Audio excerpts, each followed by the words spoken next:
బైబిల్లో దేవుడు కొంతమంది స్త్రీలను కూడా ప్రవక్తలుగా ఎన్నుకొని వాడుకున్నాడు. వారిలో మొదటిగా మిరియాము. ఈమె మోషే మరియు అహరోనుల యొక్క అక్క. ఇశ్రాయేలీలు ఎర్ర సముద్రం దాటిన తరువాత స్తోత్ర గీతంతో నడిపించింది. ఈ సందర్భాన్ని నిర్గమకాండం 15వ అధ్యాయం 20వ వచనంలో మనం చూడవచ్చు.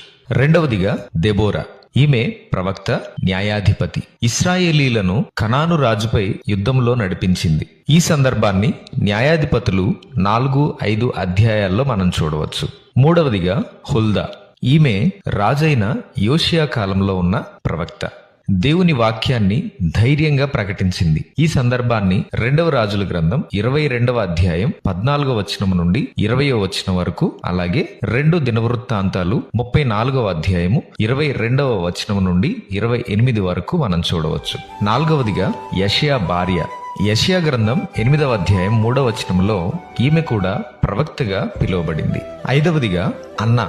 ఈమె ఆలయంలో నిరంతరం ప్రార్థన మరియు ఉపవాసములు చేసిన ప్రవక్త. యేసును శిశువుగా ఆలయంలో చూచి ఆయన గురించి సాక్ష్యం చెప్పింది. ఈ సందర్భాన్ని లూకా సువార్త 2వ అధ్యాయం 36 నుండి 38 వరకు మనం చూడవచ్చు. చివరిగా సువార్తికుడైన ఫిలిప్పు కుమార్తెలు.